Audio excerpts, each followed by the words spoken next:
शुभारंभ अवसर पर अभी आप सब जिनको सुन रहे थे, आप सबके इस क्षेत्र के आप सबके अत्यंत प्रिय उत्तराखंड सरकार के कैबिनेट मंत्री आदरणीय सुबोध उनियाल जी, मेला अध्यक्ष भाई राजेंद्र विक्रम सिंह पवार जी, हमारी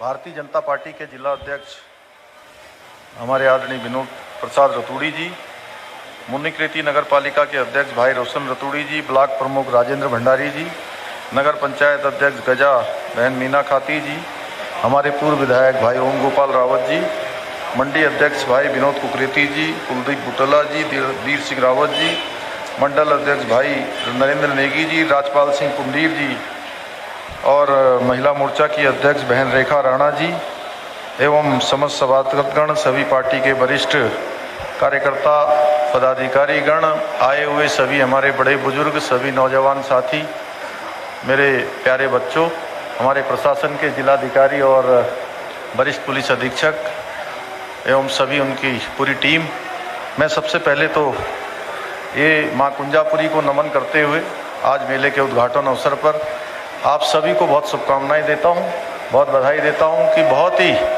शानदार और माँ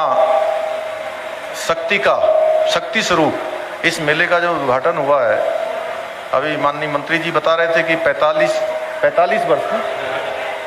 45 वर्ष मेले को हो गए हैं। निश्चित रूप से आप सब पर माँ की कृपा बनी रहे। हमारे शक्तिपीठों में से एक माँ कुंजापुरी का शक्तिपीठ है।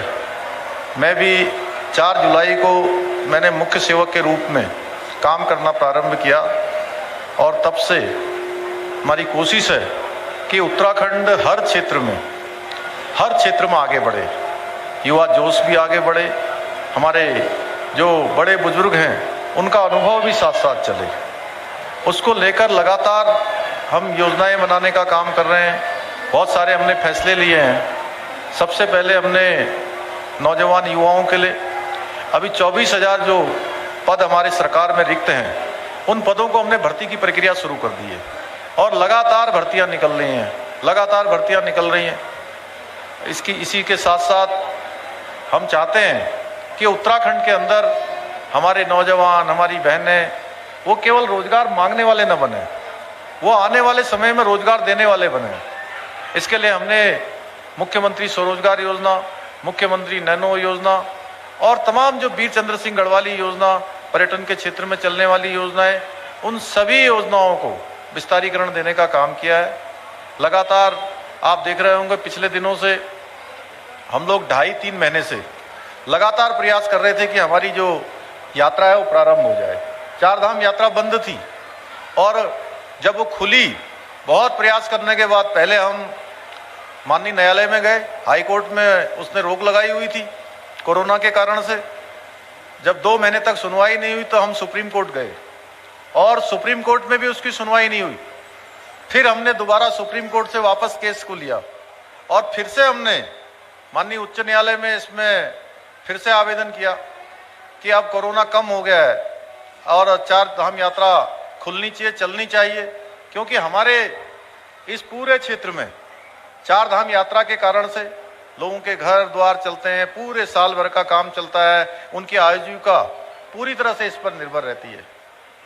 तो माननीय न्यायालय ने एक आदेश निकाला कि 4 धाम यात्रा चलेगी, लेकिन 800 लोग, 600 लोग, 400 लोग, ऐसा एक उन्होंने नियम बना दिया और जिसके कारण से हमारे सभी को, जो भी उसके व्यापार से जुड़े हुए हैं, कोई किसी छोटे व्यवसाय से जुड़ा हुआ है, कोई टैक्सी चलाने वाला है, कोई छोटा होटल चलाने वाला है, कोई छोटी दुकान चलाने वाले हैं, 4 धाम यात्रा में आने वाले पर्यटकों के लिए बहुत सारे जो सामान, जो उनकी ज़रूरत की चीज़ों को देने का काम करते हैं, उन सबको बहुत निराशा हुई। हमने फिर से न्यायालय में जो है उसमें फिर से हमने अनुरोध किया और अनुरोध करा तो अभी ठीक मैं यहाँ आज ये माँ कुंजापुरी का ये मेला शुरू हो रहा है और इस मेले के शुरू होने से ठीक 2 दिन पहले हाई कोर्ट का अब पूरी तरह से सरकार के अनुरोध पर हाईकोर्ट ने पूरी तरह से चार धाम यात्रा को चालू कर दिया है। मैं बधाई देना चाहता हूं आप सब लोगों को। और पर्यटन के क्षेत्र में हमारा प्रदेश आगे बढ़े, उसके लिए हम लगातार प्रयास कर रहे हैं। पिछले दिनों जो चार धाम यात्रा नहीं होने के कारण से पर्यटन और जो परिवहन क्षेत्र है और सांस्कृतिक क्षेत्र है, इस क्षेत्र में जितने भी लोग काम करते हैं उन सभी को चूंकि काफ़ी हानि उठानी पड़ी है, काफ़ी नुकसान उठाना पड़ा है। उनके लिए हमने एक 200 करोड़ रुपए का एक पैकेज घोषित किया है और उस पैकेज के माध्यम से सीधे अगले 6 महीने तक सबके डीबीटी के माध्यम से सीधे सीधे उनके खातों में पैसा जाएगा, उसकी शुरुआत हो चुकी है। इसी प्रकार से जो अभी मैं देख रहा था वहाँ पर स्टॉल पर जो राष्ट्रीय आजीविका मिशन की जो हमारी बहनें हैं वो बड़ी प्रसन्न हो रही थी देखकर, क्योंकि पिछले दिनों हमने उनके लिए 119 करोड़ रुपए का एक पैकेज घोषित किया था। इसमें हमारी स्वयं सहायता समूह की बहनें हैं, हमारे ग्राम संगठन के लोग हैं, हमारे क्लस्टर वाले हैं, ये सब मिला के जो काम करते हैं, कोई कहीं पर मसाला बनाने का काम करते हैं, कोई अचार बनाने का काम करते हैं, कोई मुरब्बा बनाने का काम करते हैं, कोई शहद का काम करते हैं, कोई बकरी पालन का, भेड़ पालन का, कोई बुनाई का, सिलाई का, अलग अलग प्रकार से जो काम करती हैं वो केवल स्वयं तो रोजगार करती ही करती हैं, स्वयं के साथ साथ सभी को रोजगार देने का काम करती हैं। तो उन सब बहनों के लिए हमने 5 लाख तक का जो ऋण था उनको बिना ब्याज के देने का प्रावधान किया है। उनको बिना ब्याज के सभी समूहों को उस प्रकार से ब्याज के बिना ऋण के ब्याज दिया जा रहा है। और उनके जो पिछले 6 महीने के जो तमाम प्रकार के जो ऋण थे उनको हमने माफ़ किया है। आने वाले समय में बहुत सारे क्षेत्रों में काम कर रहे हैं। हमने ग्राम प्रधानों के लिए अभी ये कि सभी ग्राम प्रधानों का मानदेय बनाने की भी घोषणा की है। अगले कुछ दिनों में उसका शासनादेश निकल जाएगा। उनका मानदेय पहले 1,500 रुपये होता था, उसको 3,500 रुपये किया है। इसी प्रकार से नौजवानों के लिए हमने समूह गौ और समूह ख की जो परीक्षाएं हैं गौ और ख की, उन सब में 1 साल की आयु सीमा में बढ़ोतरी की है। कोरोना के कारण से बहुत सारे एग्जाम हो नहीं पाए हैं। इसी प्रकार से उनको आवेदन भरने के लिए भी किसी के कहीं देखना न पड़े। आवेदन के लिए आर्थिक तंगी से गुजर रहे हमारे सभी नौजवान भाइयों को सब लोग परीक्षाओं में भाग लें, इसके हमने लिए परीक्षा शुल्क मुक्त कर दिया है। अब कोई परीक्षा शुल्क नहीं लगेगा। हमारे सभी जो नौजवान युवा हैं चूंकि फौज में जाते हैं, हमारे यहाँ पर बड़ी संख्या में जो है वो उनको शारीरिक प्रशिक्षण लेते हैं, अपनी ट्रेनिंग करते हैं, अभ्यास करते हैं। उनके लिए हर गांव में एक ओपन जिम खोलने की भी हमने घोषणा कर दी है। एक ओपन जिम वहां पर सभी गांवों में बनाया जाएगा आने वाले समय में। इस प्रकार से लगातार बहुत सारे काम कर रहे हैं। चूंकि माननीय प्रधानमंत्री जी के नेतृत्व में जिस प्रकार से पूरा देश आगे बढ़ रहा है, आज हिंदुस्तान का मान सम्मान और स्वाभिमान पूरी दुनिया के अंदर बढ़ रहा है। मोदी जी के नेतृत्व में आज भारत की पहचान बढ़ी है। हर क्षेत्र में आत्मनिर्भर भारत, स्वाभिमानी भारत, शक्तिशाली भारत बनता जा रहा है। आपने देखा होगा पिछले दिनों गलवान घाटी में जब मैं एक सैनिक का पुत्र हूं और मैं सैनिक का पुत्र होने के नाते से मैंने देखा है कि एक सैनिक के परिवार में या उसके आसपास जब वो सेना में होते हैं तो किस प्रकार का वातावरण होता है, किस प्रकार की कठिनाइयां होती हैं। और जब भी भारत और चीन की बात आती थी, चीन के साथ कभी भी कोई लड़ाई की बात आती थी, तो 1962 से लेकर अब तक हमारे मन में एक ग्रंथि पैदा हो गई थी कि चीन शक्तिशाली है, चीन के पास ज्यादा हमारे से ज्यादा अच्छी टेक्नोलॉजी है, उनकी सेना सशक्त है। क्योंकि वो इतिहास के कारण से, उस समय के नेतृत्व के कारण से अभी जो गलवान घाटी में हुआ, हमारे देश के 20 वीर बहादुर सैनिकों ने अपनी शहादत देकर उस कुंठा को दूर करने का काम किया जो 1962 से अभी तक चल रही थी। और इसके लिए मैं हमारे देश के प्रधानमंत्री नरेंद्र मोदी जी का भी धन्यवाद करना चाहता हूं, क्योंकि नेतृत्व था। पहले क्या होता था, पहले के समय में जब बॉर्डर पर कहीं गोलियां चलती थी तो गोली चलती थी तो उनको पूछना पड़ता था, हेडक्वार्टर में पूछना पड़ता था, दिल्ली पूछना पड़ता था, कहीं वेस्ट कमांड, कहीं ईस्ट कमांड, कहीं सेंट्रल कमांड, अलग अलग जगह पर पहले उसकी जानकारी आती थी, उसके बाद ऊपर आता था, फिर रक्षा मंत्रालय आता था, उसके बाद जो है उस पर होता था कि अब जो है आपको क्या करना है। जब से देश के प्रधानमंत्री के रूप में नरेंद्र मोदी जी बने, उन्होंने कहा अब किसी से पूछने की जरूरत नहीं है, अगर गोली आएगी तो गोली का जवाब कोई और नहीं देगा, वो वहां की सेना देगी और गोली का जवाब गोली से दिया जाएगा। ये देश के इतिहास में पहली बार हुआ। आपने देखा होगा पिछले दिनों अफगानिस्तान के अंदर हमारे भारत के इतने लोग फंस गए, वहां पर जिस प्रकार का एक वातावरण तैयार हो गया, जिस प्रकार की स्थिति परिस्थिति बन गई, तो पूरे देश के लोगों को और उत्तराखंड के लोगों को भी, एक एक उत्तराखंड के लोगों को वहां से वापस लाने का काम भारत की सरकार ने किया, नरेंद्र मोदी जी की सरकार ने किया। क्योंकि आज भारत शक्तिशाली भारत के रूप में जाना जा रहा है, आत्मनिर्भर भारत के रूप में जाना जा रहा है। तमाम प्रकार से आप देखिए, अगर मैं योजनाओं को गिनाऊं तो एक से एक योजना है। चाहे उज्ज्वला गैस योजना की हम बात करें, हमारी 4 धाम जो ऑल वेदर रोडें बन रही हैं उन रोडों की बात करें, या हमारी ऋषिकेश से लेकर जो कर्णप्रयाग रेलवे लाइन बन रही है, चाहे हवाई सेवाओं की बात हो, चारों तरफ से, चाहे केदारपुरी में आज जिस प्रकार से भव्य निर्माण हो रहा है, आज 400 करोड़ से भी ज्यादा का वहां पर निर्माण कार्य प्रस्तावित है, 250 करोड़ से ज्यादा का काम अभी हो चुका है। बद्रीनाथ में जिस प्रकार से अभी मास्टर प्लान तैयार किया जा रहा है, वहां पर उसके लिए भी 250 करोड़ रुपया हमारा स्वीकृत हो गया है। तो ऐसे बहुत सारे बिंदु हैं।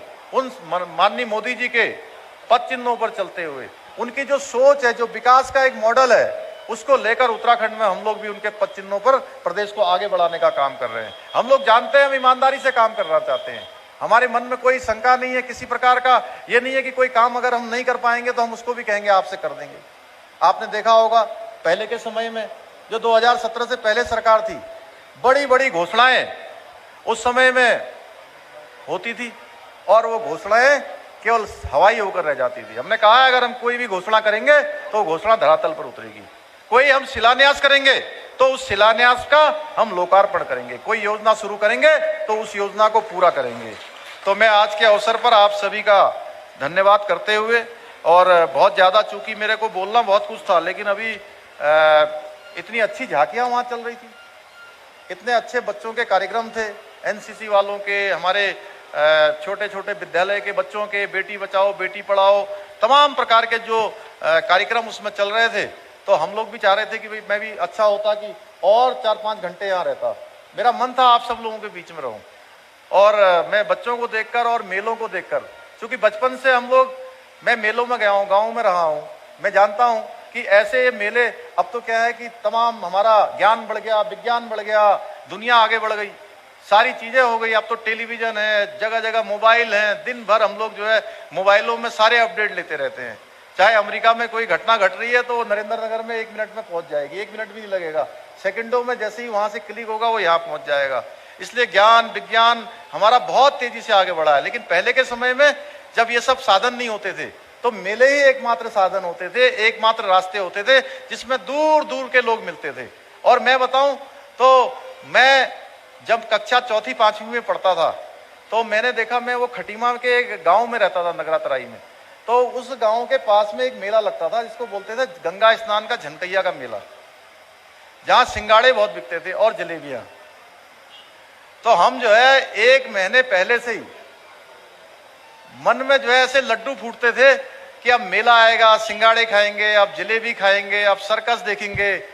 तो पहले से ही मन में एक प्रकार का, जैसे पहले त्योहार आते थे तो हमने देखा है बचपन में, मैंने स्वयं इसको देखा है कि त्योहारों के समय में हम पहले से सोचते थे कि त्योहार आएगा तो हमको पूड़ी मिलेगी, हमको कचौड़ी मिलेगी, हमको खाने के लिए हलवा मिलेगा।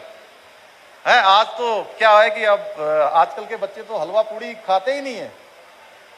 क्यों पवार जी, तो पूड़ी जी खाते हैं, चाउमीन वाले हो गए हैं। तो हम तो 1-2 महीने से, और कपड़े भी कभी कभी मैं आपको बताऊं कि ये मेलों के समय में या साल में कोई 1-8 बार अगर कपड़े सिल जाए तो बहुत बड़ी बात है। हमने ऐसा जीवन जिया है। और उन कपड़ों को जो है बिल्कुल संभाल के रखते थे, क्योंकि प्रेस भी नहीं होती थी। संभाल के, जैसे मेले में गए या किसी शादी बारात में गए, सारे कपड़े उतारे और उनको बिल्कुल संभाल के पन्नी में, किसी अखबार में, अखबार भी नहीं होता था उस समय, कहीं लपेट के जो है उसको नीचे रख देते थे कि अब दोबारा जो है हम इसको पहनेंगे। तो हमने ये सब देखा है, इसलिए मेलों में आकर बड़ा आनंद आता है। मैं आज आप सभी को बहुत बधाई देता हूँ, बहुत शुभकामनाएं देता हूँ कि आप सब, आज चूंकि नवरात्र का भी प्रथम दिवस है और माँ कुंजापुरी, माँ दुर्गा, माँ काली हैं, माँ सरस्वती आप सबको हर प्रकार से निरोगी रखे, आपकी सब मनोकामनाएं पूर्ण करें, आपके घर में हर प्रकार से सभी लोगों को खुशहाल करे। मैं जो विधि संस्थान खुलने की नई टिहरी में घोषणा की थी, लॉ इंस्टीट्यूट नरेंद्र नगर में, जल्दी ही हम लोग इसको बनाएंगे। मेले में 10 लाख रुपए पहले ही हमने स्वीकृत कर दिए हैं इस मेले के लिए। और ये सामने जो अभी ऐतिहासिक बाजार जो देखा था, इसके स्वरूप को बरकरार रखते हुए पर्वतीय शैली में इसको विकसित किया जाएगा, ताकि यह हमारे लिए एक विरासत के रूप में संरक्षित रहेगा। इसके साथ साथ नरेंद्र नगर में सामुदायिक भवन का विस्तारीकरण किया जाएगा। यही भवन जो हमारा है, इसका ही अभी बात हो रही थी। और नरेंद्र नगर में बस स्टैंड के समीप 70 वर्ष पुरानी जीर्ण शीर्ण डबल स्टोरी भवन का निर्माण कार्य किया जाएगा। नरेंद्र नगर में बाजार लाइन का पुरातत्व विरासत के रूप में संरक्षण किया जाएगा। नरेंद्र नगर में मोटा नाला पुलिस थाने के समीप पार्किंग पार्क का निर्माण किया जाएगा। राजकीय इंटर कॉलेज बेरनी एवं ओडाडा में 4 अतिरिक्त कक्षों का निर्माण कार्य कराया जाएगा। नगर पालिका परिषद मुनिकृति ढालवाला के अंतर्गत स्टेडियम का निर्माण कार्य किया जाएगा। नगर पंचायत गजा में मिनी स्टेडियम का निर्माण कार्य किया जाएगा। गजा क्षेत्र के अंतर्गत घंटागढ़ मंदिर में विश्राम गृह का निर्माण किया जाएगा। विधानसभा क्षेत्र नरेंद्र नगर के अंतर्गत प्राकृतिक आपदा से नुकसान हेतु जो भी 2 करोड़ रुपए की मैं घोषणा करता हूं उसमें दिया जाएगा। विधानसभा क्षेत्र नरेंद्र नगर के अंतर्गत दोगी पट्टी में दैवीय आपदा से क्षतिग्रस्त 4 पर्वतीय नहरों का पुनर्निर्माण कार्य किया जाएगा। नरेंद्र नगर से डौर गुजाराड़ा मोटर मार्ग का नवनिर्माण कार्य किया जाएगा। काटल नोडू मोटर मार्ग का नवनिर्माण कार्य किया जाएगा। सोनी से नरेंद्र नगर रानी पोखरी मोटर मार्ग का नवनिर्माण कार्य किया जाएगा। तो आज के अवसर पर मैं आप सभी को अपना बहुत ही हृदय की गहराइयों से धन्यवाद करते हुए, शुभकामनाएं देते हुए अपनी वाणी को विराम देता हूं। जय हिंद, जय भारत, जय उत्तराखंड। मैं माननीय मुख्यमंत्री जी से निवेदन करूंगा कि मेला समिति जो है महेश गुसाई माननीय मुख्यमंत्री जी को पुष्पगुच्छ मेला समिति माननीय मुख्यमंत्री जी से निवेदन करती है कि माननीय मंत्री जी को